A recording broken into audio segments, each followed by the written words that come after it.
us today. Have you ever looked into the eyes of a real superhero? I have. The people of Mission Hospital are superheroes to me. My name is Erin Carlberg. I'm just your average girl, and some of you may even know me. I'm happily married and have 2 kids under the age of 3. We're a typical family, and bad things just don't happen to us. That's what I thought until Mission Hospital saved my husband's life. I stand before you today to tell you that Mission Hospital and its doctors and nurses are superheroes. Last year, my husband suffered a traumatic brain injury. If you're like me, you wouldn't even know what a TBI is. My husband was rushed to the trauma center at Mission Hospital. When I arrived, I was handed his wedding ring in a biohazard bag and the words, "Ma'am, follow me, we're going to take you to the chapel." The next few hours turned into hearing the word fatal repeatedly and being told to say my final goodbyes.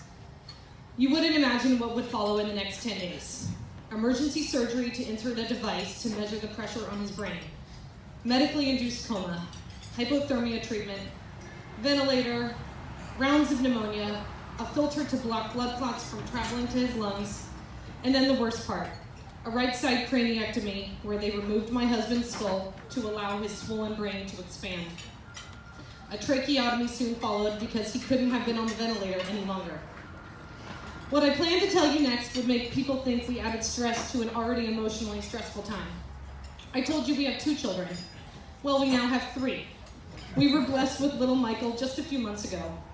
I found out I was pregnant with our 3rd baby the day before the craniectomy. Interesting timing, right?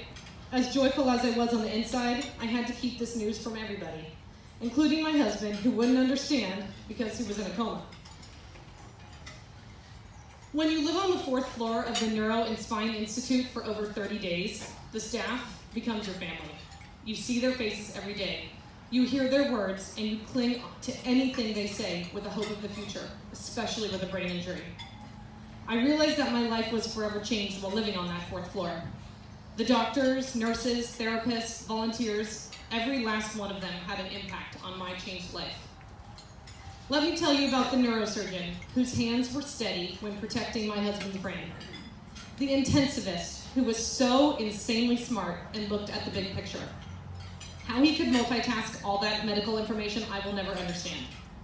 The charge nurse who answered my late night check-in calls and knew it was me because I called at the same time every night. The respiratory therapist who made sure my husband was breathing. The physical therapist who worked so hard to get my husband just to sit up on the edge of the bed and celebrate with excitement. The speech therapist who works with your husband to just get a puff of air out of the trach.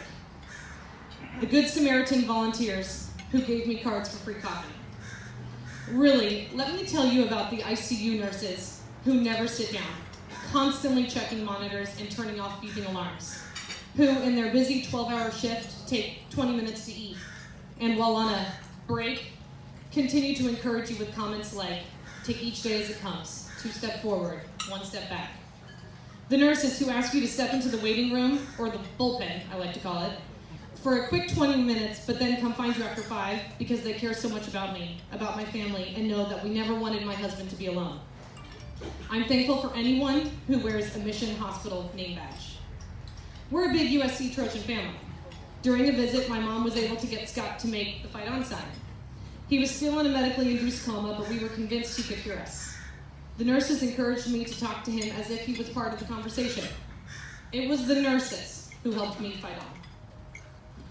A special moment was the day Scott was discharged from Mission. Many of the nurses and doctors who cared for him came to see him off. I truly believe they were there for me, and I was so touched that they saw me and Scott as real people with real emotions. Scott went on to live at a care center for over 100 days. And although we still have a very long road ahead of us, I am thankful that Mission Hospital saved his life. People now call me Superwoman, Supermom. I hear a lot of, "Erin, I don't know how you do it." My response is, I don't know how Mission Hospital did it. The neurosurgeons, they are the superheroes. The nurses, they have superpowers. We're here today because of you, because of your generosity. Thank you for supporting Mission Hospital from the bottom of my heart. With your generosity, the proceeds from today will benefit the Judy and Bill Leonard Institute for Cancer Prevention, Treatment, and Wellness at Mission Hospital. We now have 3 children, Annie, John, and Michael.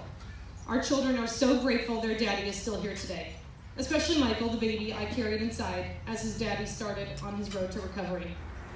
I can't wait to one day tell my kids, Daddy's here because of Mission Hospital. I would love to introduce you to my husband, Scott, but please don't clap for him. Please applaud the intelligence and the superheroes of Mission Hospital. Scott, what you say?